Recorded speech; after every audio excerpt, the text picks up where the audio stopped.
Before we get into today's episode with Darnell Hall, I just want to say thank you for checking out the podcast. And we have a Patreon now. So if you want to head on over, there's a $3 tier, a $5 tier, and I think a $10 tier. If you like what we do here and you want to see extras, you want to see more, you can kind of dictate it. If you become a patron today, we would really, really appreciate it. And we look forward to your continued support. Thank you and keep going. Now, today's episode. Welcome to the Going Mach 5 podcast. I'm your host, Rashad Kenneth Thompson. Thank you so much for joining me today. If you've been here before, welcome back. And if you haven't, welcome. Today, we are sitting in the $21 million studio. And sitting across from me is a teacher, a Pop Warner football coach, a father, and subsequently, he is the second most handsome person that I know. I appreciate that. One thing I do want to make clear is that he's not against rap. He's not against rappers. I'm not even gonna finish it. How you doing, man? I'm doing well, man. I'm doing well. So when did your obsession with Bone Thugs start? Oh wow. I'm glad we got some time, man, because I'll take it back to the beginning. Please. All right. So if you really want to know, I hated Bone Thugs. Okay. All right. I did not expect you to say that. Very first time I ever heard their music, I used to spend a lot of my summers and winters in Chicago because that's where my mom and my father are from. Okay. And we used to watch The Box. You remember The Box? I do. The channel, yeah. Used to show the music videos, call in request. And I just remember seeing the same video over and over and over and over and over again. I'm like, man, what is this video? Can we please see something else? I had no clue who it was, what they were singing, nothing. And fast forward about another year, I'm listening to the radio. I was a big radio head. I used to love to have my cassette tape ready to just hit record as soon as something came on that I liked. Yep. And I heard a song that had so much cursing in it that you really couldn't almost understand the song because they kept bleeping it out, or not even bleeping it, but they would edit it out on the radio. Yeah. And as a young child, I'm like, I've never heard anything like this in Atlanta radio. Like I'm used to hearing Kool Moe Dee. I'm used to hearing Tone Loc. That was the rap I was into early 90s. And I was just like, what is this song? And it ended up being Everyday Thing. Everyday Thing. It's an everyday thing when you let you hang. So I'm like, who are these guys? So I later found out that they're called Bone Thugs and Harmony. I was hooked. So then I eventually started to do a little bit of my research, and I'm like, wait a minute, that's that video that used to come on all the time. That was them. And from there, I did any and everything I could to get access to their music. That's pretty much the beginnings of it. And you met them? Yes. In my adult life. That was a very trying time because it was hard to be an adult in that situation. On the inside, I'm doing backflips. On the outside, I'm like, man, I'm a grown man. I can't be out here fanning out over Bone Thugs and Harmony. Why not? I don't know. My pride just said, nah, this not how you're gonna do it. Not as an adult. So I was cool about it. I shook hands with him, sat down, took a few pictures, told a few stories, and that was it. It was a good experience, man. It was a good experience. I owe that experience actually to one of their artists, Kane. Okay. Their artist, Crazy Bone, has an artist on his label, The Life. His name's Kane. Kane is just one of the absolute realest people I've ever met. When I tell you, he reaches out to his fans. He connects with them on a personal level. He reached out to me and was like, hey, man, check out my music. I'm with Bone Thugs and Harmony. I'm like, yeah, I know who you are. I've seen you before. I've heard your music. But, I wasn't really paying attention to him like that because I was so, set on Bone Thugs. And eventually I took his word. I was like, all right, let me listen to him. And I listened to him, not just hear him, but I listened to him. Yeah. And I was like, oh, they actually got something with this dude. And I just stayed in touch with them. And they came to Florida, did a show. He was like, hey, man, we here. Come on back. And that was it. That was it, man. The rest was history from there. Do you know I met Busy? Did I ever tell you that? Not really. I don't. If you told me back in high school. Nah, it was after high school. After high school, nah. Actually, I talk with Busy on a regular. Really? On IG. Yeah. That's wild. I talk to Busy almost, I want to say weekly. Like, it's to the point where not like he knows my name. Hey, Darnell, what's going on? Just checking in on you. But I just interact with him. He'll respond back every now and again when he's not busy. And like I say, I just do my best not to fan out, which is contrary to popular belief, I'm sure. But no, I mean, you gotta, I'm going to tell you, it's okay to fan out. I do understand, like, as men, like, you want to just keep it cool, because I'm sure everyone does that. When I met him, it was 2006. I was with Kamal, my homeboy. And I don't know, do you know Kamal? Man, you'd be surprised the people I know and that just don't remember. Yeah, that's probably it. But we were at a Guitar Center. We were doing a music thing, like, collectively. We were we needed the last piece of equipment. Like, we had everything, but we didn't have the mixer. It's the one thing we didn't have. And we just decided we're going to go to Guitar Center just to tease ourselves. Like, we can't buy anything in there. It's like, we just going to go. And then I walk in and I see just a guy that looks familiar to me. And I was like, where do I know him from? I was like, I know him from somewhere, but it wasn't clicking in my head. This is Busy Bone right here. Okay. So then we're all in like one of the areas, I think it was where the microphones were. And there's a picture that I have. But it was where the microphones were. I think that's where we were. And he's like talking to us like we with him, just small talk. Yeah. They just real cool, just very genuine, very authentic. And he was like, hold on, I got DMC on the way. And then me and my boy looked at each other. It didn't click like what he was saying. And then maybe, man, 2 minutes later, DMC from Run DMC walked in. Now, you want to talk about being cool? Like, Busy, I was like, I like Busy, but this isn't like life-changing for me. Yeah, gotcha. DMC was life-changing. Yes, sir. Yes, he sir. walked in. This is how long ago this was. I had a Joe Namath throwback jersey on. And it was fake, I'm sure. Like, I ain't had no money for no real one. I'm pretty sure I got it from the flea market, or I got it from somebody. And I'm throwing up the deuce. Like, I asked DMC, hey, is it cool if we, take a picture? And I throw up the deuce and my hands are shaking like that. You can't tell in the picture, but I'm just like, there are very few people that would have made me like starstruck. That's cool. DMC was one of them. Sade is one of them. I can't think of too many others where I would just be like, oh man, like, I can't believe it's this person. It was just really like respect, because it was like, because of you, I'm able to pursue my music the way I want to. And that was our sign that, okay, we're doing something right. We went to Guitar Center just to, let's just go, like, let's just see. And just by chance, like, and I think we ended up parking next to Busy. I think we did. Okay. And we left after that because we're like, this don't get no better. Like, this moment right here, this doesn't get any better. I know the feeling. And we had to go. So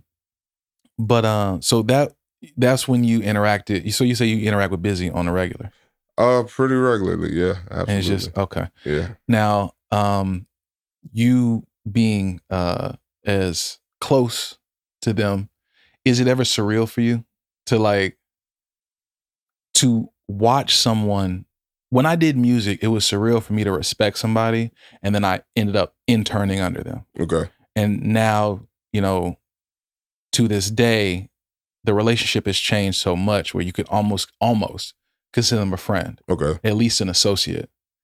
Was it weird for you to be like, oh yeah, this dude that in essence, I would assume Bone Thugs changed your life. Absolutely. So to interact with a person who has such a profound impact on you, was that something that, is that still surreal to you, or is it kind of like?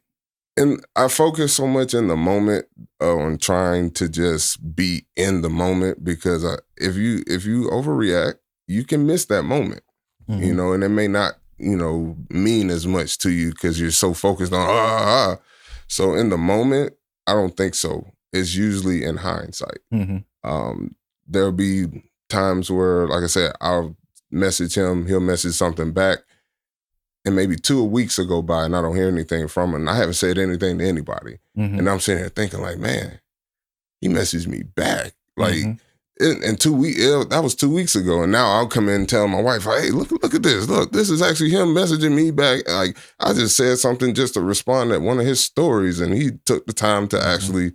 So it's usually in hindsight when I do have that surreal moment when I think about it. Like right now, I'm starting to think about it. Like, man, I did meet all of them. Yeah, I actually have a funny Guitar Center story. It's funny you say that. My best friend I grew up with, Gabriel Cook. Okay. He and we were in the band together in elementary school. That's where we met. I went to Kelly Lake Elementary. He went to Tilson. We had a cluster band where we all came together. So fast forward from there, we get told that, hey, you guys are pretty good at music. You should, look into making beats. Mm-hmm. So we have no clue what to do or where to start with making beats. We just know we know music. So we go to Guitar Center, and we're in there. We're asking this guy, hey, we're thinking of getting into producing. Like, what do we need to make beats? How do we make beats? He takes us all around to everything, but he keeps coming back to this one point. Y'all got mic stands? Nah, man, we're not doing anything with recording, so we wouldn't need mic stands.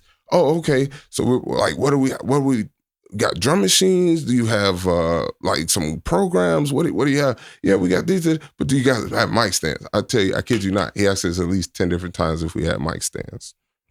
So that is an ongoing joke between he and I. Like, it is one of those inside jokes. We can be around anybody who has no clue what we're talking about, and we'll just bust out, but do you have a mic stand? And he and I die laughing. Now, the reason I tell that story is because some years later, and again, this is my best friend. So some years later, this is about 2006, 2007, Bone Thugs-n-Harmony had an album, Strength of Loyalty, about to release. Busy wasn't with the group at this time. It was just Flesh was locked up. It was Crazy, Lazy, and Wish. I'm home for the summer. I told you I spent a lot of my summers in Chicago, a lot of my Christmases in Chicago. At this point, I'm over 18. I kind of got a little say in, hey, Mom, I don't want to go to Chicago this summer. I want to stay home. I want to be able to hang out with my friends in the summertime like I've never been able to do my entire life, right? My uncle, rest in peace, my uncle happens to call me out of the blue and says, hey, man, I got some work up here. I got these floors that need to be redone. I'm hurting for money. Couldn't find a summer job like I thought I was going to. I'm hurting. I need that money. I'm like, you know what? I'll think about it. He says, all right, it should only take about a day. $500 in a day? All right, I'm on the next thing smoking. Here I come. I get up there, and my best friend, who I was just referring to, Gabriel, he works at Best Buy, or worked at Best Buy and Conyers at the time, or Stonecrest, at the time. They had just released the Chappelle Show, season 2 deluxe or something like that. They allowed them to dress up as a promotional thing. This fool dresses as Tyrone Biggums. Okay. This is all going to come together. Okay. So I'm in Chicago, not even supposed to be there, just on a whim. Unc calls me, hey, I need you to come up here and do these floors. I'll pay you. Not even supposed to be in Chicago. I just so happened to say, yeah, sure. And even though I wasn't supposed to be there, I was only supposed to be there for a day. Ended up being there 4 days, but that's neither here nor there. While I'm up there doing these floors on the second day, the day that I'm supposed to be coming back to Atlanta, I get a phone call. I answer my phone. My best friend, Gabriel, is in character. So he's talking in Tyrone Biggums' voice. Is Lazy Bone the one with tattoos on his neck? And I'm like, man, what you got going on, bro? What's going on? And he's still talking like Tyrone Biggums. I'm like, yeah, man, he got tattoos on his neck. Hey, man, Lazy Bone is in Best Buy right now. And I'm scratching my neck because I'm guaranteeing you he was scratching his while he was talking to me. Of course. So, if he wants to commit to it. And that's one thing that man does. He commits. So respect. Yeah. He's in full character. He's like, man, Lazy Bone is in the store right now. I'm like, man, quit playing. You're looking at one of the CDs. He's got a CD cover where you can see his tattoos on his neck. He's like, no, he's in the store. Hey, L. Burner, I got a fan on the phone. And now he's got my attention. I'm like, what you mean? And I hear somebody in the background go, oh man, I don't have time for that right now. So then he goes, this is why he's my best friend. He thinks on his toes real quick. He goes, but this fan is a special one. He wrote your brother Flesh a letter in jail, and Flesh wrote him a letter back, and they've been writing letters back and forth, which is also a true story. I reached out to Flesh on a whim, had no idea that it would go where it went. It got to him. He wrote back, hey man, I appreciate you taking time to write to me. So once he told him that I wrote Flesh, which is his biological brother, he got right on the phone. Hopped right on the phone, and I know his voice. I'm sitting there, I'm like, oh my God, this is Lazy Bone I'm talking to? Yeah. And he just started, hey man, you know, we got the new album about to come out. I'm like, I knew about the new album probably before you did, like, trust me. But I'm just sitting there, I'm like, yeah man, absolutely. I'll be first one in the store to get it, bro. It say less. So I hang up the phone pissed, because had I been at home, I'd have been there. I'd have been in that store so quick. So that would have been my first opportunity to meet Lazy Bone. And, you know, I don't know if you knew this, but he used to live in Atlanta. So everybody used to tell me they saw him, but me. But you, the one person who would need to. So, yeah, man. Yeah, man. But like I said, their music, man, their music was just, it was like none other. I'm sorry. Man, you good. Their music was like none other, man. It just captured me in a way that I never heard anything else, and I was hooked.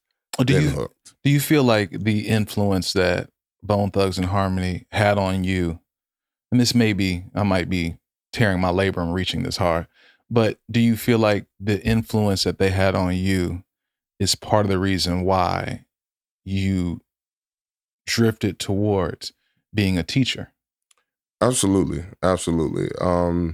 The whole concept of just... I'm really proud of myself for that connection, by the way. The whole concept of being a thug in harmony, I mean, the word thug has that negative connotation to it, where you just automatically know if anything is associated with thug, it's got to be bad. Right. But then you got harmony in there, where obviously harmony requires balance of some sort, not just musically. You can be harmonious even with personalities, the way you interact with other people. So I started to recognize the duality in that, and I allowed that to mold me, because like I said, certain things in life, you just come with expectations, whether people know you or not. People are going to judge you based on how you look, based on their life experiences. Yep. Whether it's fair to you or not, that's just what it is. I do it intentionally, unintentionally. You do it. Everybody does Everyone it. does. Everybody does it. How you act on it, that might be different. There's a level of prejudice in all of us. Everybody. The disconnect is when people misconstrue or misuse the word racism with prejudice. They don't mean the same thing. Not at all. And people will say the word racist and they really mean prejudice. Or discriminate. Right. And the larger disconnection is when you push back on having prejudice, when we all do, it's not bad when you can recognize it. And a lot of people either refuse to recognize it or can see it and interpret it as something else, which whatever. I'm curious that you said you saw the harmonious nature of basically the duality of man and duality in personality. And that led you towards wanting to influence kids or the youth? Or? Yes, because I had to defend my, I don't want to say infatuation, but I had to defend my fandom. Appreciation and fandom for Bone Thugs and Harmony music. Not just to the outside world, but to my parents.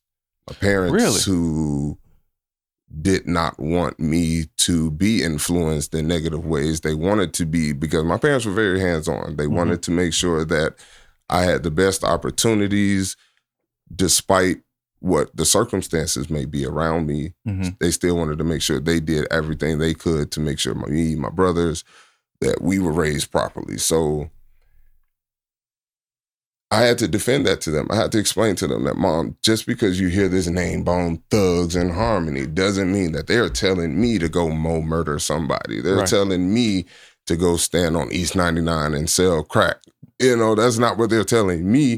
That's their story. That's what they went through. I say, you can't sit here and listen to that part and just totally skip over the fact that they are telling you to make sure that you pray, to tell you to make sure that you treat people with respect. Make sure you stand up for yourself. Sure. Don't allow someone to, you know, manipulate you or mishandle you. And, you know, it's just, I'm like, you can't skip over those things and just only focus on the negative. So there's a level of cherry picking that happens, especially when you're trying to explain to a different generation, maybe a generation that's a little bit older who, and I get it, because we grew up in the age of, you know, the most interaction we had with technology was when you printed out the lyrics to rap songs. You brought them to school or whatever. I remember, and someone on their own can go do this. The G Code, Juvenile G Code album. Wayne has a verse on the title track, the G Code. Okay. And I think that's Juvenile's album. Yeah. Yeah. Okay. Yep. I want to make sure. Wayne has a verse, and if someone wants to do this, they can. You can go look at the lyrics for that verse. Okay. And there's if you read it, you can read the part. There's a certain part in that verse where my mom saw the lyrics for that and was just like, oh, absolutely not. Because I had printed it out, and I remember I was asleep and it was on the desk next to my bed. And she apparently went to wake me up and saw those. Mm-hmm. And then she read it. And it's different when you just read the words on a piece of paper. Yeah. Like, it's still bad, but it's different when you read the words on a piece of paper and you're a parent and you're just like, I don't want you listening to this. Now, there were certain things that he said in that verse where I was like, he could have used any other word except this particular word. Mm-hmm. And my mother saw that word, and it starts with an R. And when you see, and it's not R-E, when you see, if you go look at those lyrics, you know exactly what word it is. You got to. Stealing, killing, and blank. Yeah. That's the blank. When you go see it, you'll see, you know. But my mother's like, I don't want you listening to this no more. But I feel like up until that point, she had done a great enough job with me, like as a son, where I'm like, Mom, I can disconnect myself from the reality of this. I know this is not real. I know this is not something to emulate. And on top of that, the whole point of this, I can understand the point of what he's trying to say in these lyrics. I understand the point is I'm struggling. Yeah. Like, and this is a hard life that I live, and I'm struggling, and I have to do things to survive. That was the point of it. And I was able to understand that. I think same here. Same. Yeah, because you were able, but it's difficult because the parents have to trust that. Right. And almost have to, like, I had to tell my late father, you taught me discernment. Mm-hmm. There was a point where my mother, without going into too much detail, my parents split before my father passed away, years before. Okay. My parents divorced, and there was a point where my father was venting to me his frustrations. And I knew I was an adult at that point. This is a man venting to me his frustrations. I didn't look at like my dad is turning me against my mother. Yeah. I was like, he's just trying to get his frustrations out. I totally get it. My mother, a couple years later, this is my opinion, I felt like this was a guilty conscience talking. She was telling me, you always took your dad's side. And I was like, no, I didn't. I literally never said one word to you about it. I said, because I know I'm only hearing his side. I don't know your side. I don't care to know your side because I don't have an opinion on, y'all are two adults that had a relationship. He just wanted somebody to talk to. And she was like, well, you're not supposed to vent like that to your child. I was like, says you. Your word is not law. Yeah. Yeah. Like, I'm an adult. He's an adult. Clearly you're mature enough to handle it. I was like, you taught me that. Yeah. You got to really trust that you instilled some things in me. And on the flip side, we got a little bit older, and this is about 2020, if I recall correctly. You know, Arian Foster, football player that retired. You know, he's an atheist. No. Yeah. I forgot. I did know that. Yeah. Yes. He's an atheist. And I don't know what his faith is now, but Arian, my dad brought him up and said, like, you see what happened? You know, he didn't believe in God, and then he got injured. And I was like, don't do that. Yeah. I was like, don't do that. I was like, because you're judging right now. Yeah. And I was like, you know who taught me not to do that? I said, you did. I said, so we're not going to do the whole, you didn't believe in God, so you got injured, because the logic there is if you have a lack of faith, you will have a bad life. Correct. Or bad things will happen to you. And we know that that's patently false. Correct. I know people who don't believe in a higher power, and I don't fault people for not believing in a higher power. If you are viewing it strictly as an objective person, I have a friend of mine who doesn't believe in God. And it's not, I'm smarter than you, I have things figured out. It's, I've never seen God, I don't believe he exists. He doesn't believe that the things that have happened in his life were ordained or well ordered or any of that. We view life through the prism of our own experiences. I say it every single day. My experiences in my life, I felt like there were things that happened where I said, oh, okay, that's divine. Yeah. This is too much. This is too coincidental. If it's not divine, it's something with the universe. Either way, I'll take it. Yeah. Absolutely. And I'm not going to act like I know what's going on. I'm not going to act like I understand the forces at work, because I don't. And conceptually, him and I had that conversation where he openly said, I was like, do you believe in God? He said, no, I don't believe in God. And I said, do you believe in karma? He was like, yeah, I believe in karma. I said, okay, so you believe in forces at work that we can't see and we don't fully understand. He was like, okay, you got a point. I was like, I call it God, you might call it karma. I was like, cosmically, maybe the truth is somewhere in the middle. I don't know. I don't act like I know either. Do you feel like when you are talking to these young men, coaching Pop Warner football and being successful at it too, by the way, champion? Somewhat. No, don't be humble now. I got a chance to be an assistant coach on a ECC championship winning team. So I definitely don't take that experience lightly at all. But I also know I got a lot of work ahead of me. I'm still learning and developing. Is it? And I'm going to assume it's not just football you're teaching these young men. It's life that you're teaching. Oh yeah, absolutely. What are some things that you find what are some of the common denominators you find that these young men, conceptually, that they don't fully understand at their age, that you kind of have to drill into them? Accountability. Oh, that's a big one, boy. It's my favorite A word. Absolutely. Favorite one. I'm very, very big on accountability.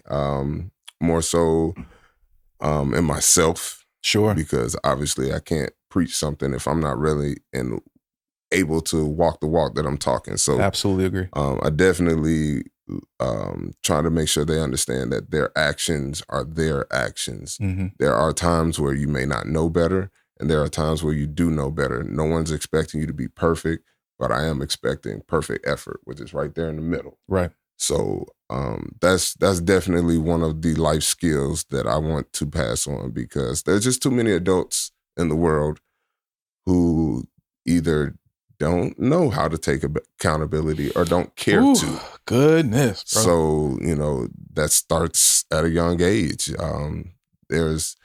There's times where even students in school, I can't tell you how many times a student has done something that they know they should not do, whether it's cursing, whether it's hitting, whether it's whatever it is, they've done something that they know they are not supposed to do. And you simply go over to talk to them about it, and they shut down. I'm like, hey, what are you mad at me for? Did I just let the F-bomb slip out in a first grade class? No. I'm here to make sure you understand that those kind of things can't happen. Or on the football field, did I just go over and grab the other kid's face mask because I didn't like what he did to me on the last play? You did that. So you got to understand that when you do things, there are going to be consequences. You can't be mad at the referee for throwing the flag because you did a foul that we've taught you're not supposed to do. So I try to make sure that whatever I'm teaching in the classroom or on the field is going to mirror life, so that it can go well beyond the field and well beyond the four walls of my classroom. Accountability, I think a lot of people find it to be an indictment. Yeah. And I'm not trying to make this a gender thing. This is what I will say. I don't date men. So I can only talk about the people that I date, and I date women solely and strictly. So there have been a number of times where I've had just simple conversations. It's not even like a blow up where it's just a disagreement and she won't have accountability. It's nothing like that. I'm very terse and I'm very direct. And when I'm having that open conversation with a woman that's a romantic interest, it's always interesting to hear how they phrase certain things and how they form certain words. And it's almost like if you're a married man, so this really doesn't apply to you necessarily. But if you have, and I don't know, maybe your spouse does this occasionally. I don't know, but you'll have a situation where, like, if I'm talking to someone, say I'm talking to a young lady, and I say, "Hey, what's your worst quality?" Because everybody can talk about their best quality. Darnell, 9 out of 10 times, you know what they say? They always say a quality that can be misconstrued, or excuse me, it can be construed as a good quality. If I say, "What's your worst quality?" I love too hard. Shut up. It's not what I'm asking you. Or I'm a workaholic. Or it's always something that can be flipped into a good positive thing. And I'm like, no, I'm asking you your real worst quality. To humble Tell me yourself. Yeah. Like, I really need to know what your worst quality is. Oh, I have a tendency to be really condescending. Or I'm not as direct a communicator as I should be. Or I get in my feelings and I say stupid things sometimes. Like, all right, those are your worst qualities. Fine. There have been a number of times where I've said, "Hey, well, why does this happen in all of your relationships?" And the response, I'm always open to hearing the response, because what I want to hear is, I do X, Y, and Z, and I shouldn't do that. Absolutely. What I end up hearing is, well, I do this. And then men start to see. There's a girl who I saw on Instagram, and she's bald. Like, she has very short haircut. She's a very attractive young lady. But she posted a reel that was just like, people ask me all the time, what's dating been like since I cut my hair? And I tell them, it's exactly what you would think. Most men are brainwashed into this standard of beauty from society. It takes a really strong and confident man to date a woman with short hair, which is utter bullshit, by the way. That is the deflection of the century. Yeah. She's such an attractive woman physically. I don't care if she has short hair. Correct. I've dated a woman with short hair before. Yeah. She had barely more hair than I do right now. She was still an attractive woman to me. But when you frame it, first of all, not everybody asks you that question. Yeah. Like, the whole, people ask me all the time. No, they don't. They do not. I don't believe that. Number two, this idea of it takes a strong and confident man to date a woman with short hair, that has nothing to do with it. You can't govern my attraction. You can't govern what I like and what I don't like.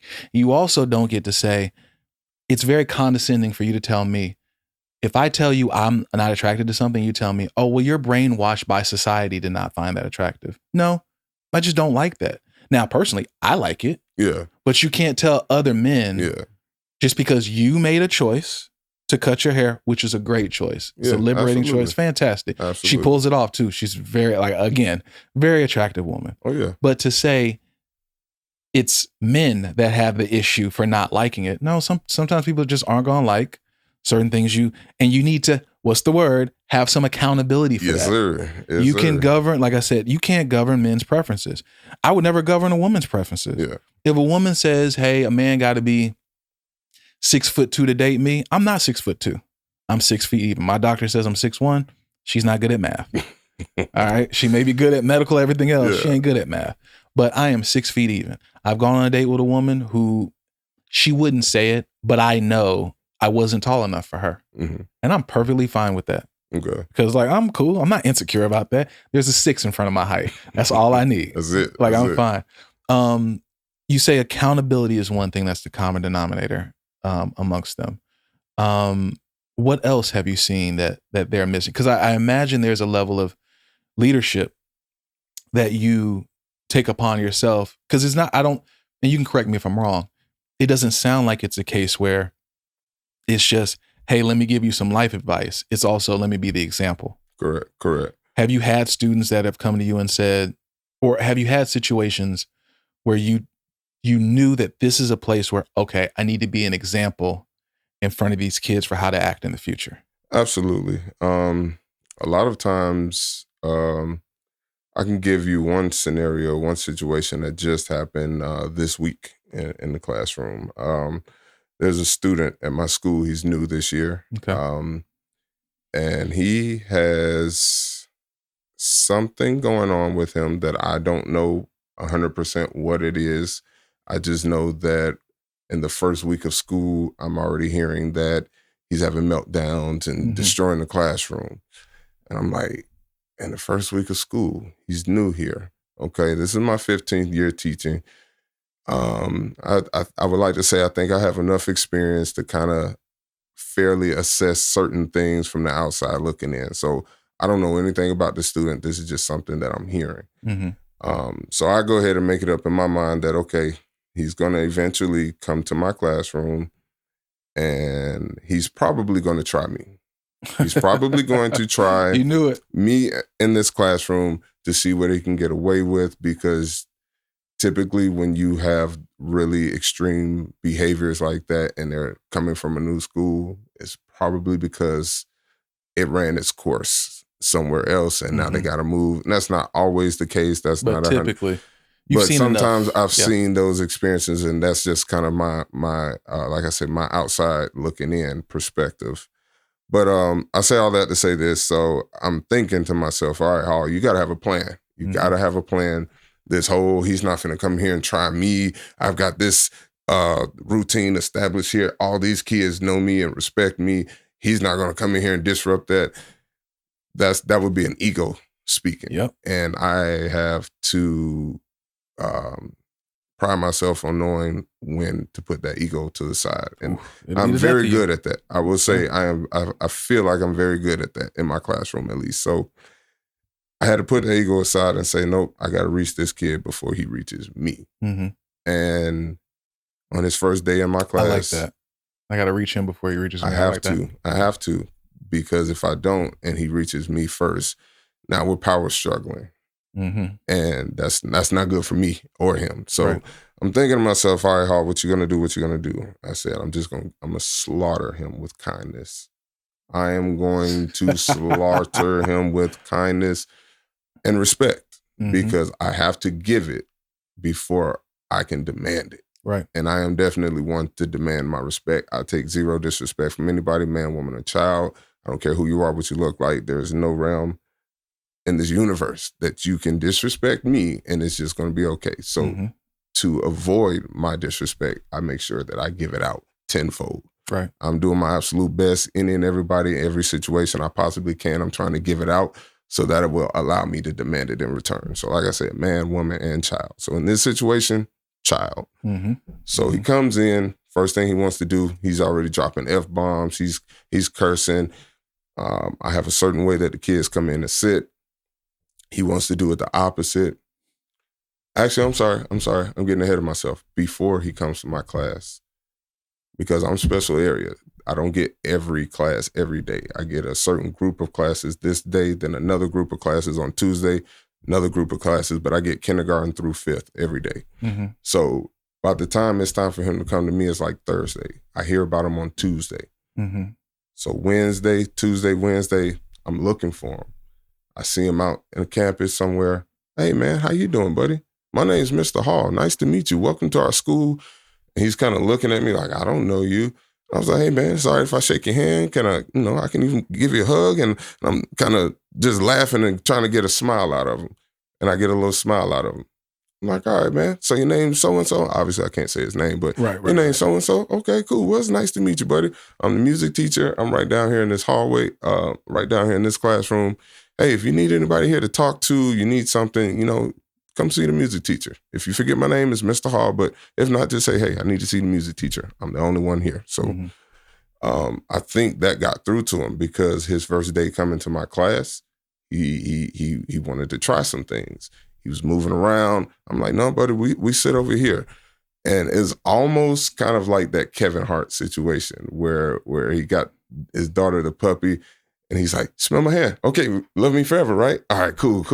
So now he comes back and it's this big old dog, and now he's scared of it because he's been on tour and he doesn't know the dogs. And now he's like, smell my hand, remember me? So it's kind of like one of those situations where I'm like, hey, remember, I was the one who was nice to you, and I'm sure you're probably used to everyone being hard on you because this is how you act with me. I'm sure this is pretty much how you act with everybody. So you need that change. You need someone to show that just because I did something wrong doesn't mean that I'm a bad person, doesn't mean that everyone has to treat me like I'm a bad person. Sure. So again, this is just in the first week of school. We're in now the 19th week of school. So just this week, some of the other teachers can't really handle him that well. He's not even supposed to come to my classroom, but there was a special party or something for a group of kids, and he needed to come with me. So the teacher says, hey, why don't you go with Mr. Hall? He just drops the F-bomb. Hey, you can't. I'm like, man, just come on in here. But this time, I'm not, hey, remember me? Remember me? This time it's, all right, my man. When you first got here, you destroyed an entire classroom, did you not? And I'm putting on this really firm voice because that's something I use to my advantage regularly. I will, if I got to get deep, if I got to get firm and stern, I use that to my advantage all the time. Dad voice, exactly. Yeah. So I pretty much get to him this week and I let him know. I said, listen, when you started here, I was in your corner. I said, I had another student like that because I've only been at this school. This is my third year at this school. But my very first year at this school, I had a student who was really, really far gone. Like I tried my best to establish a rapport with him. It was very short-lived before he was like, bro, I don't care about you. I'm going out of this school in a few months, like whatever. So I explained to him, I said, listen, man, I was in your corner. I was defending you. I was showing you the extra love and attention that you and I both know you need and deserve. Have I done anything to disrespect you? He starts thinking, huh? So now he's trying to deflect. He wants to be funny now because he sees we're in a serious light. Now he sees that it's going down a certain path of accountability. Right. I said, you heard me. Have I done anything to disrespect you? And it's okay. You can say the answer. We both know it. No. I said, so please explain to me. Why are you choosing to come here and disrespect the one person? I said, the teachers who sent you to me, there's a reason they sent you to me because they feel like there's not much else they can do. All they're ready to do now is send referrals, write you up, get you suspended because technically, by rule, that's what they're supposed to do right now. So why are you going to choose to come and disrespect the person who is doing their best to help you, give you extra chances? Have I written you up? No. I said, and I probably should have. How many times have you dropped the F-bomb before today? Oh, okay. So once I started making that rapport with them, like it does miracles, man. I have a lot of people who look up to me at my campus that I work at now and the one I was at before because they see the relationship that I have with the students and it's not accidental. It's deliberate. It's intentional. I can't get them all at once, but I do my best to get a few of them here and there as I go along. I may not know your name in kindergarten because I got so many students I got to learn. By fifth grade, I'm going to know you. I'm going to make it a point to know you and get to know you. And I'm going to make it a point to make this relationship work with you. And please understand, my relationship with you will not look like my relationship with him or my relationship with her. You are an individual. That's something else I do at the beginning of my class. Every day, every class, kindergarten through fifth, the first 5 minutes, we're doing positive affirmations. I use YouTube videos, man. They're all over YouTube. The Snoop Dogg ones, Doggy Land, man, they love that. They love that. And we just get up and we just say good stuff about ourselves, man. Just making sure they understand that you are a child. You got a lot of growing and developing to do. But at the end of the day, you deserve respect. But here's how you get it. You got to be accountable for yourself and your actions. And you have to be respectful to everybody else that's around you. I think verbal affirmations are important just in general, even when you're talking to yourself. Now, I know for me, I'm very rough on myself because I know better. You're your biggest critic. You're supposed to be. And you're supposed to be. Yeah. A lot of people are not like that. Yeah. A lot of people hold other people accountable and don't hold themselves accountable. If a friend of mine makes a mistake, I'd be like, hey, man, you good. Like, people make mistakes. If I do the exact same thing, I'm like, let me clean it up. You idiot. You good. like you ignoramus. Why would you know better than that? And I've fallen short, and that has happened before. It doesn't happen very often, but like we do make mistakes, and it is a space that I exist in where, going back to the word accountability, you try to have, that accountability for yourself. But verbal affirmations are so important because I like to affirm everything. If I like you, I'll affirm that all day, every day. If Absolutely. I don't, I'll affirm that all day, every day. You got to know. No gray area. No. And you have to know, even if I'm indifferent about you, like it's important for people for me, it's important for people to know that I care about them and that I love them. Losing my father I don't want to say that changed anything. It kind of solidified what I already did. Just knowing, and like I said, if I don't like you, I don't really rock with you, man. I don't like you. Like me and your vibe, we ain't the same. Or you treat people very poorly. And just because you don't treat me like that doesn't mean that, I'm okay with you, because I'm not. There's one guy in particular who would just mock people who were different than him. Okay. And I've always made a point of saying, I will never mock a pain that I haven't experienced. That part. I will never do that. Sir. I will never do that. And I feel like we live in a space now where a lot of people just do that. Empathy is free. It absolutely is. Even if I can't fully, even if you can't fully explain to me something conceptually, as a person of color, I could typically understand if it's a place of feeling different or someone feeling like they don't belong somewhere, or being told to, hey, you're different than us, we don't like you. I have felt that before, and I've always said, okay, I'm going to make sure that I'm never going to make anybody feel that way. And I've been in a space where I've tried to branch out, and I tried to have this mentality of, we're all one race, we're all one people. And then I go to a place and someone reminds me, we're not. We see you as different than us. Yes, sir. And a lot of people like to act like that doesn't exist. Yep. And here's where it goes Ouroboros. This is a snake eating its own tail in one circle. People will act like that doesn't exist, and then they will turn around and then mock me for it. They are mocking a pain that they have never experienced. But now, you get older and it doesn't get better. You just get better at dealing with it. Yeah. So like I said, I go back to always saying, if you're dealing with something, just like that young man, clearly dealing with something. Yes, sir. He's got a bunch of stuff going on, and you found a way to connect with him. I'm curious how good your throwing arm is, because we need someone on the Falcons who can connect with those receivers right about now. At the time of this recording, it's Saturday. We play the Giants tomorrow at 1:00. Oh my gosh. And Michael Penix Jr. is making his debut. Now, I don't know if we won this game.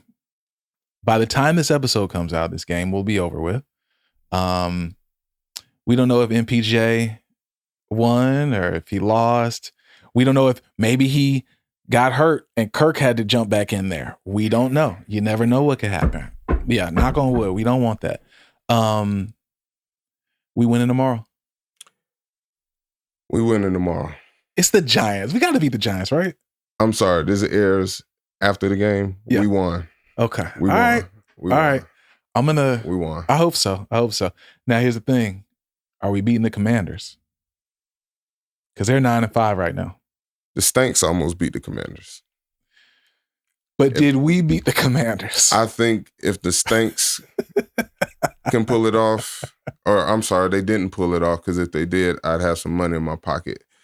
And yes, anybody who knows me knows I hate the Saints. Oh, I'm not going to say what I want to say. A bet on the Saints because they had the odds that I was looking for, and for them to come up short by 3 points on the 2-yard line because they didn't want to kick a field goal and go into overtime just solidifies my hate for them, because I had some money on that game. But so there's a scenario where you rooted for the Saints?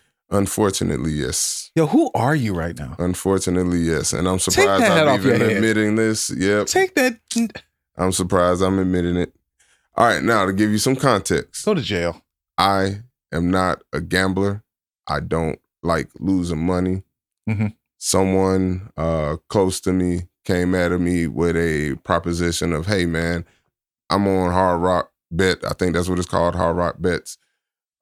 If I send you a link from my account and you sign up, you get $50, I get $50. To bet with? To bet with. Okay. If I win, I get what I win. But if I lose, I get the $50 back. Okay. So in my eyes, I'm like, all right, there's a potential. Yeah, this is just a potential little come up right before Christmas. Sure, I'll take it. So I put it on there, but I'm looking. I'm like, all right, I need someone that's going to give me the most realistic chance to win. I'm looking for some odds that are potentially in my favor, and it ended up having to be the Saints. So that wasn't a decision on I have faith in the Saints or I think they're capable. Mm-hmm.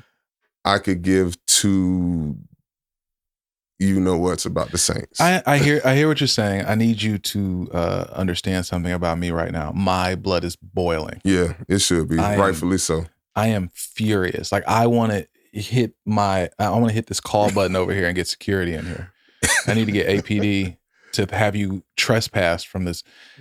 We're gonna move along. How'd you meet your wife?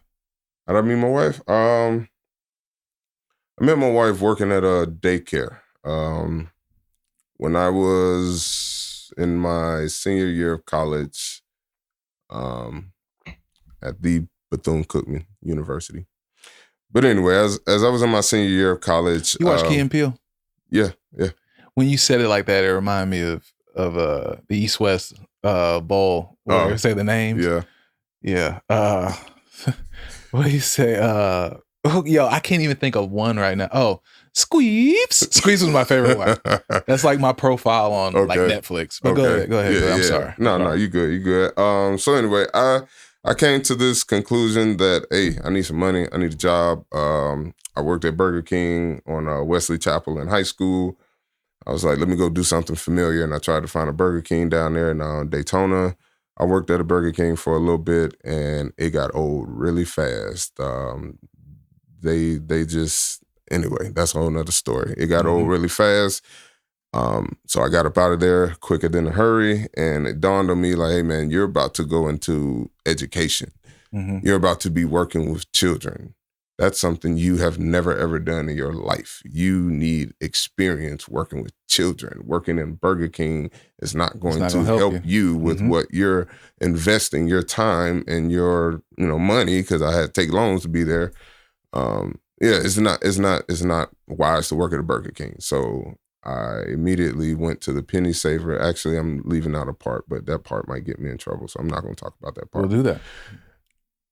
I was motivated to look into Penny Saver and find a job just kind of unexpectedly. I wasn't looking for a job at that time. I really didn't have time for one.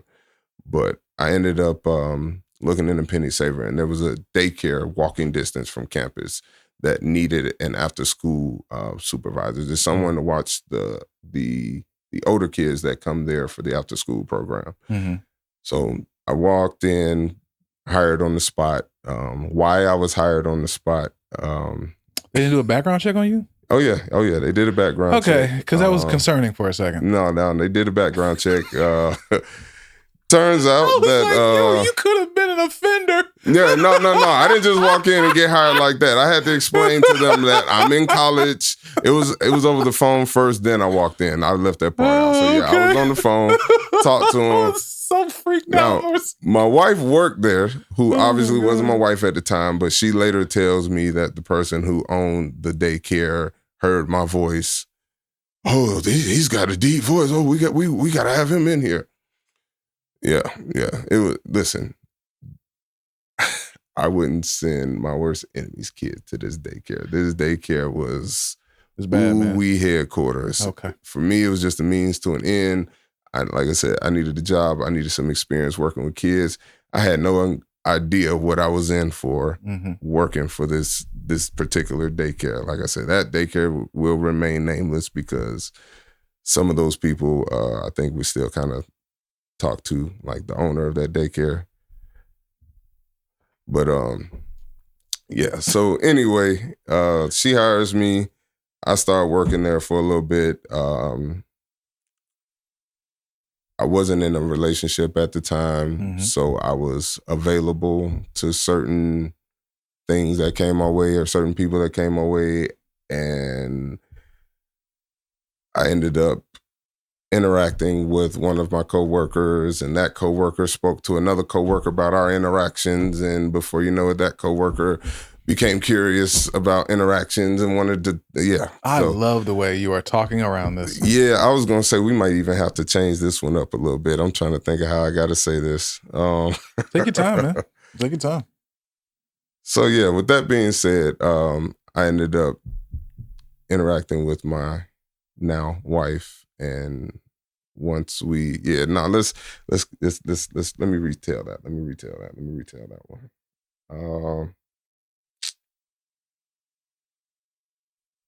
I'm sure you can read between the lines, but I'm trying to I'm trying to think of the nice way to say it. Anyone can, man. It's okay.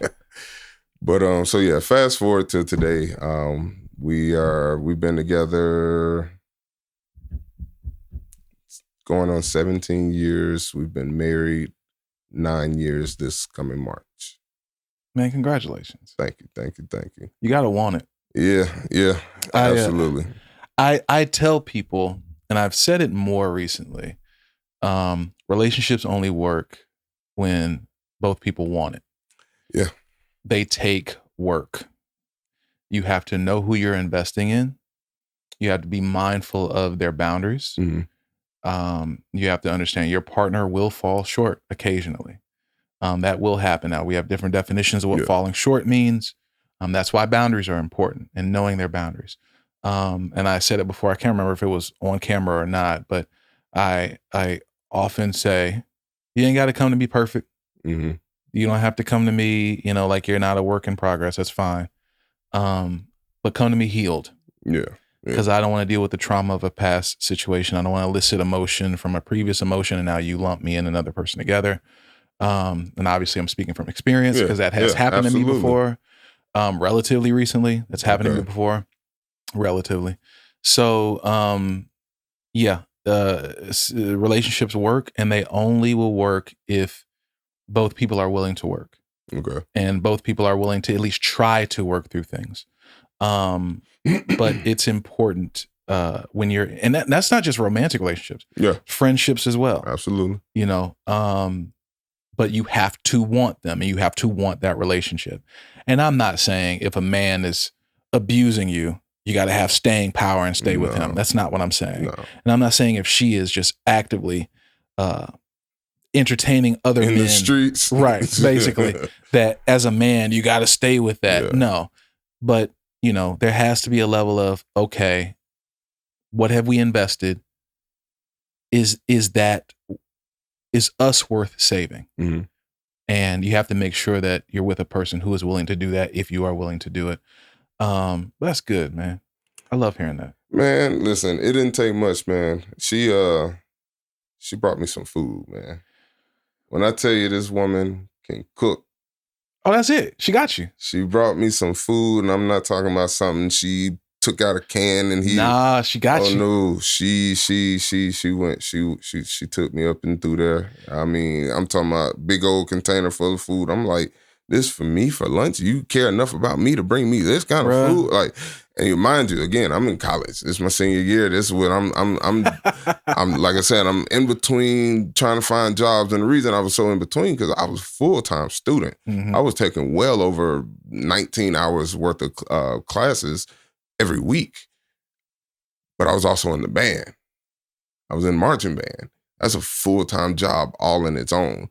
So I don't really have the time to go to class in the day, band practice all night, and try to practice. I still got to practice my horn. I still got to study and try to get a job. It just wasn't enough hours in the day. So when I was able to do something like that and get me a job, I was also substitute teaching. I was going between the daycare, substitute teaching. just doing whatever I could because substitute teaching wasn't permanent. I could pretty much work whenever I was available. So when I realized that she cared enough to actually take care of me, I was used to being the one taking care of others. So I was like, man, that just stood out to me. So that got you. Yeah. That first bite, man, it was a wrap after that. You were doing everything, and you included. You were still practicing your instruments. You were still. I wanted to ask you, when is speaking of that and speaking of drumline, basically, when is your boxing match with Jason Weaver? Because from what I hear, there's a little beef. No, man, no beef. There's no beef. No beef. You don't have beef with the Lion King, man? No beef, man. You don't have beef with Simba? Whatever. Jason I just can't wait to be king. Jason Weaver, man, listen. So I grew up watching a lot of things that Jason Weaver was on, just like you did. I had an older cousin. You have street beef with Simba. You realize that? I got an older cousin who lived in California for a number of years. And he told me long time ago, long before Drumline, before we were in high school, he saw Jason Weaver on TV. He was like, man, that dude's a jerk, man. I went to high school with him. And I believed him. Whether he did or didn't, I believed him. Okay. And he told me he was a jerk. He acted like he was just better than everybody. And that's this image I have of Jason Weaver now, because this particular cousin that told me that, I looked up to him very much. So I got this image of Jason Weaver in my head. Fast forward to high school, we're doing Drumline. Who's in Drumline? Jason Weaver.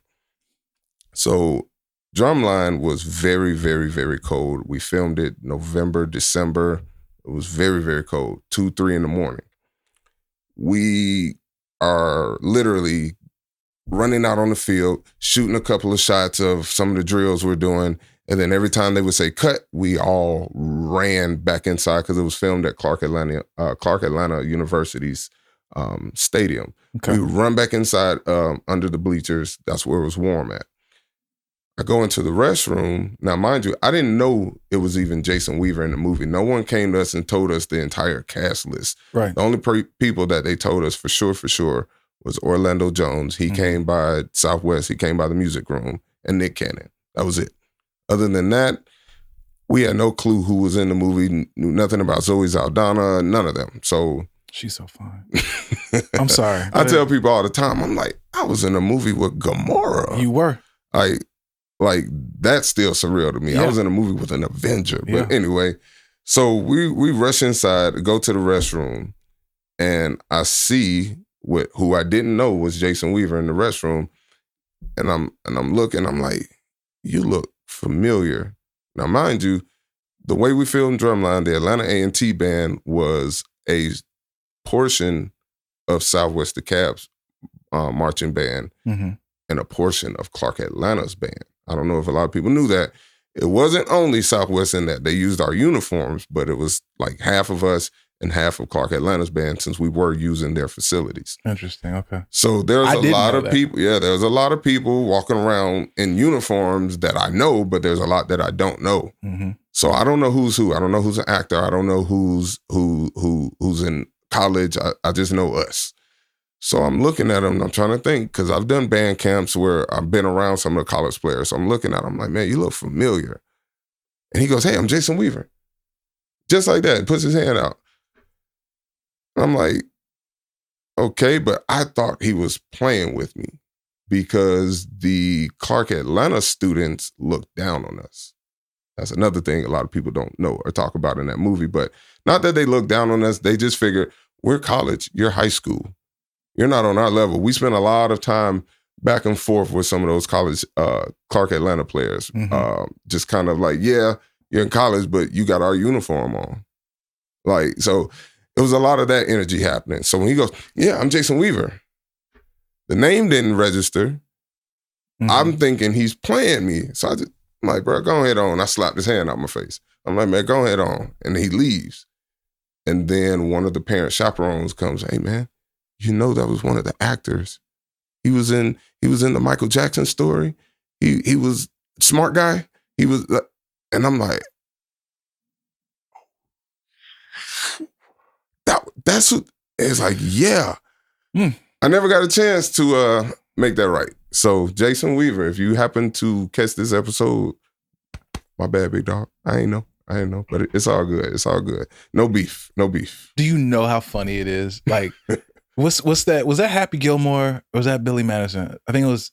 I can't remember which one it was, but it's when I think it was Billy Madison when Adam Sandler calls the guy that he used to be like rude to in high school. It's like, hey, I just want to call and let you know I'm really sorry. He was like, oh yeah, no problem. I wouldn't even think about it. And then he hangs up the phone. It was Steve Buscemi. He hangs up the phone. He's like, and then the camera pans over and there's this kill list that he has on the wall and he marks off Billy Madison's name. Like, okay, I'm not going to take him out. Wouldn't it be funny if Jason Weaver right now, because I'm going to tag him in this clip. I'm going to do this clip and I'm going to tag him in it.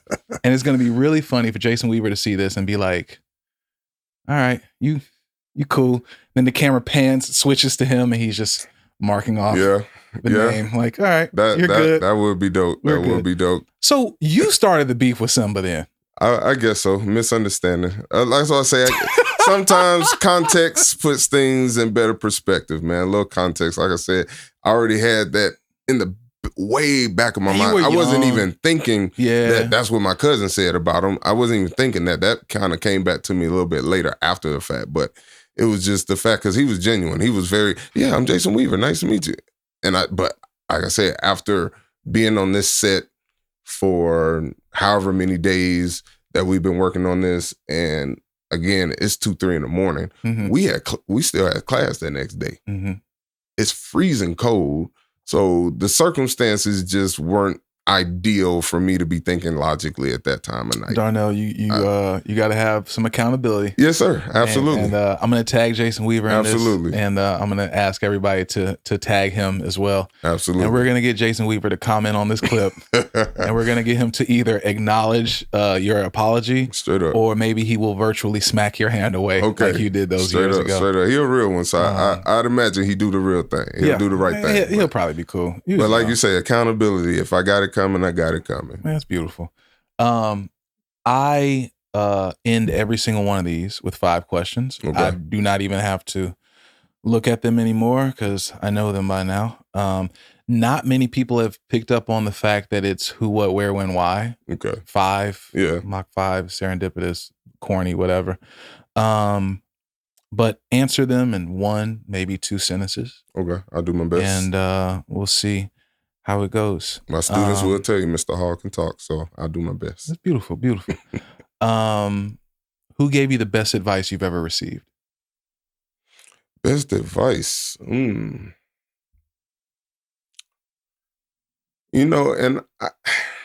I've seen your 5 questions, and you would think that, hey, he's going to ask these, come with some answers, but that's a tough one, man, because I've gotten a lot of good advice, man, a lot. The best advice that I could say I've received,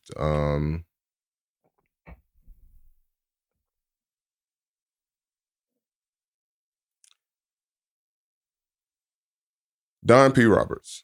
And what did he say? Don P. Roberts. I'll go with him. He's given some very good advice, and it wasn't to me directly.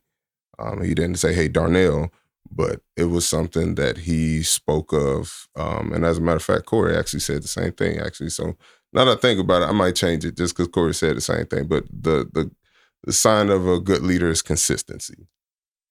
Okay. That is something that has definitely stuck with me as part of why I think you can almost call me OCD. I don't think I'm OCD, but if you want to go and check the textbook definition of OCD, I might fall under there somewhere. But I have to do things a certain way, and I have to do them the same way all the time because I want you to know exactly what you can expect from me, because that also might just be me having a little bit of a control freak in me too.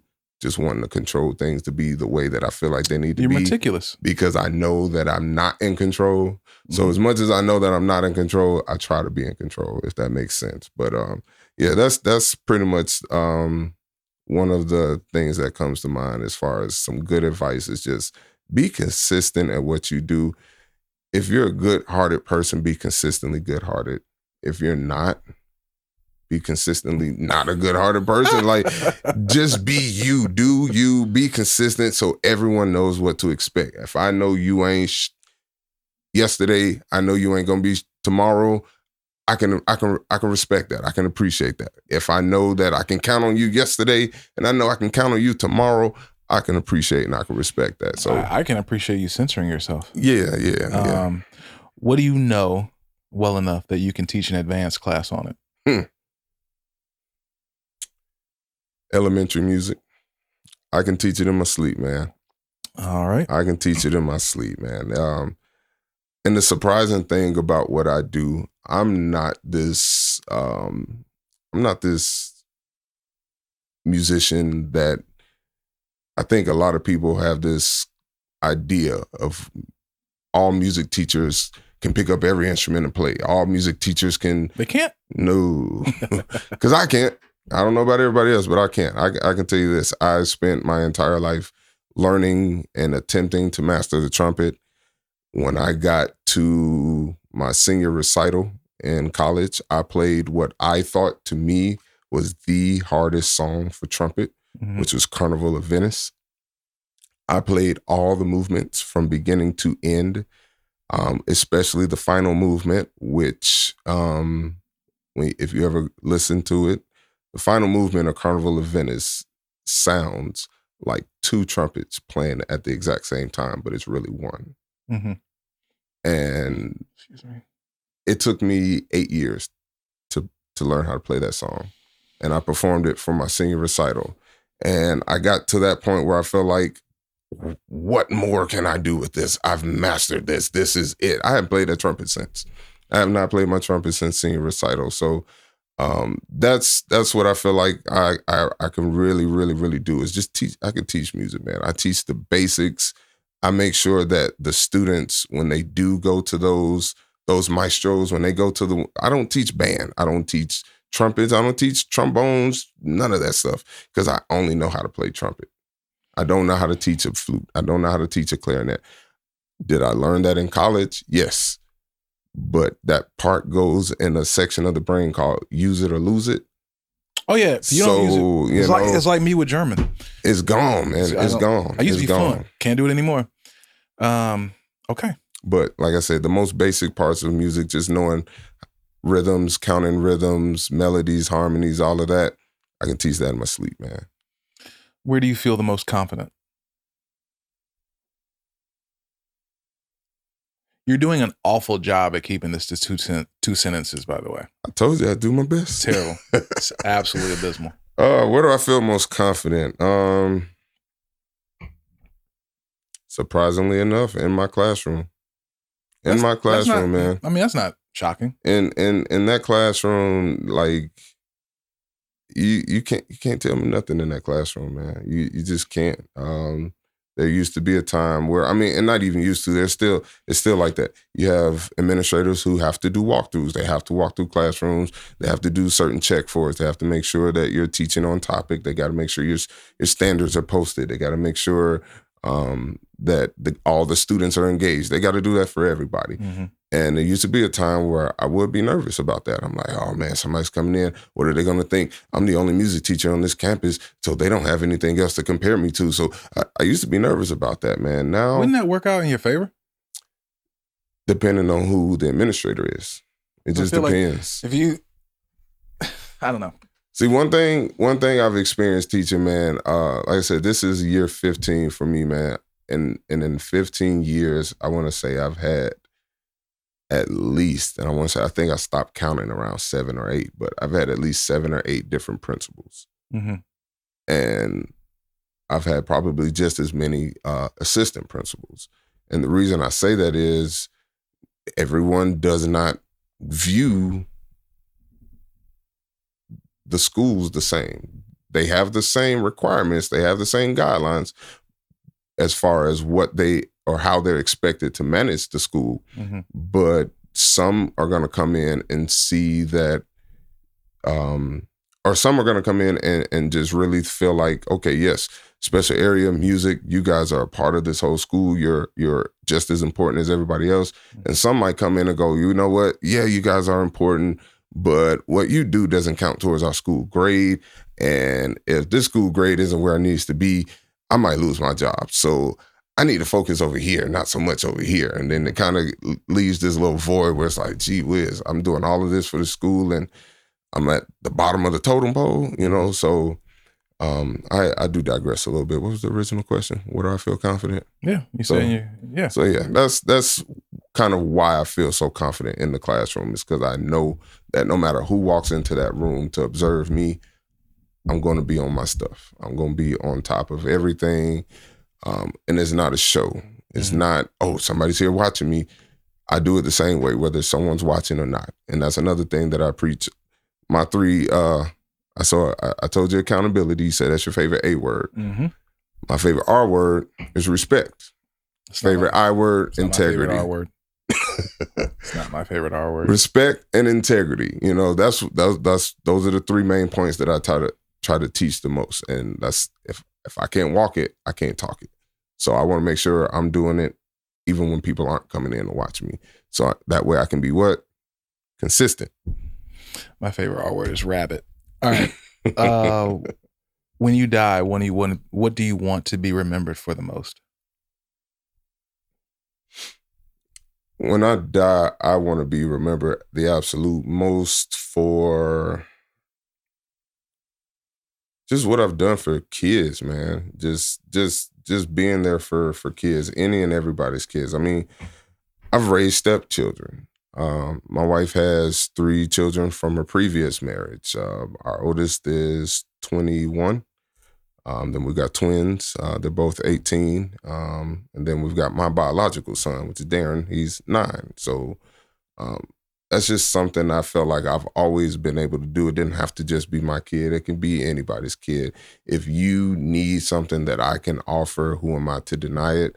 I was raised by a stepfather. May he rest in peace. I'm sorry to hear that. Yeah, and I meant to say my condolences for your father as well. I appreciate it. But yeah, I was raised by a stepfather, and you know, who am I to say, oh no, I'm not going to be with you because you got kids? Like, where would I be if that was his thinking? You know, you're so noble. I try to be, man. I try to be. I really do. You're so noble, and we are so different. We are so. Okay, look, this is not about me. What I will say is, stepfathers exist. Absolutely. I got a stepfather, and I love Eric. Yeah, Eric is the best. Eric didn't have a hand in raising me, so it was a little bit different. Yeah. I was a grown man out the house. It wasn't anything like that. Would I date a woman with 3 children? It depends. See, that's the thing. It has to be such an elite circumstance. Like, it has to be circumstantial in terms of, one, can she find personal time for herself? Mm-hmm. What kind of mother is she in terms of religious caliber of mother? What were the circumstances? Was it just her? Was it 3 different men, or was it a previous? Was it a previous marriage, and for whatever reason it didn't work out, or maybe he passed away? Like, these are all things that matter in the context of things. You are still a great man, because appreciate you, man. I usually when Black people say you better than me, that's really them calling you stupid. Yeah. And I'm not calling you stupid. Absolutely by any stretch of the imagination. I think actually getting closer to Eric and learning that I could love someone in a fatherly way who's not my blood really showed me how close I could be. Really my godson from years ago. Getting close to him showed me how close I could be to Eric. Okay. Really, that's what it was. And then from there, that showed me basically the same concept. Like, I say it tongue in cheek, kind of joking, like, oh man, like 3 kids, like, you're better than me, whatever. But like, I get it. Yeah. I get it. Yeah. And the last question, why are you here? I am here because I think what you have going on is a very, very, very awesome thing, man. I follow you. I've followed you since high school, since there was something to follow, I should say, because we didn't have these platforms in high school, but I should say we had classes and interactions together that just, you know, solidified you in my book, man. Since the first time I met you as a kid, across the street from my godfather's house. He's like, hey, man, go over there. Go play with him. He's your age. Go over there, play with him. That sound like them. Okay. That sound like just so dismissive. Sure. Let's go see. Who's this guy over here? And I get up there, and then you pull out your video. I think you had a Super Nintendo. I probably did. I know I had one at one point. You had whatever it was something I didn't have. So I'm like, oh yeah, let's see what he's got over here. Oh, he's gonna let me play it because I'm used to my older cousins. No, you can't play. So when I come over to you and you are open and share, I'm like, this dude is pretty nice. So then we get to high school. I'm like, hey, he's here too. Okay. Because another story, I didn't want to be at Southwest DeKalb. Really? No, I did not want to be at Southwest DeKalb. So listen, I grew up in Eastwick on Candler Road. Mm-hmm. I lived there all the way until about 7th grade, where we moved to a house off of Snapfinger in Lithonia. And I went to Kelly Lake Elementary. Then I went to McNair Middle School. Mm-hmm. All of my friends from Kelly Lake and McNair Middle School, when it was time to go to high school, they were either going to McNair High School or Columbia High School. Mm-hmm. I didn't want to go to Columbia. But I definitely wanted to go to McNair. That's where all my people were. Yeah, I find out we're moving to Lithonia. Oh no, you're going to go to Southwest. They got the magnet program here, and we're going to see if we can get you in the magnet. And I don't care about no magnets. I didn't know what a magnet was. Yeah. I'm like, I don't care about no magnets. Why am I going here for magnets? Like, no, I wanted nothing to do with Southwest DeKalb. So fair. When I did get here, I was very standoffish. I did my best to just play my trumpet in the band. Don't talk to me, to leave me alone. I'm gonna learn my music. I'm gonna play my music, and I'm to myself. And some people just wasn't having that. Nefertiti wasn't having that. No, she was not. LaShawn wasn't having that. No. Candace wasn't having that. Terrell wasn't having that. Like all of them, they weren't having it. So they took me in. They opened me up. No Diddy. They opened up my personality. Hey, yo. They took me in, opened up my personality a little bit, and, showed me that, hey, we good over here. Now, the reason I really didn't want to come is because in McNair's eyes, Southwest DeKalb was their big rivalry. Sure. I didn't realize till I got to Southwest DeKalb that McNair wasn't even on Southwest DeKalb's radar. Do you, because I was going to ask, for it to be a rivalry, like Saints Falcons is a rivalry. Exactly. Because we're half and half in terms of facing each other. Like in NBA, when they would say the Warriors Grizzlies is a rivalry, the Grizzlies have never beaten the Warriors when it mattered. So it's not a real rivalry. What do they say? What was that in, I want to say The Notebook. It's not The Notebook. What's The Social Network, where the Andrew Garfield's character is talking to Justin Timberlake and says, Justin Timberlake says, you've heard, he was like, you think you know me? And then Andrew Garfield was like, I've heard enough. And Justin Timberlake's like, you know what I heard about you? He was like, what? Nothing. I don't even think about you at all. Yeah. So you get to Southwest. It's like Thanos. I don't even know who you are. I don't even know who you are. Like, you're not even on, okay. Darnell, thank you, brother. I appreciate it. Thank you. And I like that part at the end where you just made me feel good and you stroked my ego by being like, hey man, I met you and you were a cool guy. It helps me feel good because I like to believe that I'm not a nice guy. I'm not. Man. I'm a good man. Listen, anybody who can keep me, like I said, I had to go through some crazy lengths to get my hands on Bone Thug music, man. And a friend with Bone is a friend indeed. So you definitely kept me going in high school. I knew if there was something coming out Bone related, I can come right to you. Of course, hey, Rashad, what you got, bro? I know you got something for me. You always had it, man. So, like I said, you invited me. I was more than elated to even think that my life was interesting enough to be on your podcast, my boy. We planned it out. It's just so far in advance. Yeah. But like I say, man, at the end of all these, I like to say, keep going. Absolutely. So, keep going. Be the man. Yes, sir. Right back at you, my boy. That's it, brother. I appreciate it.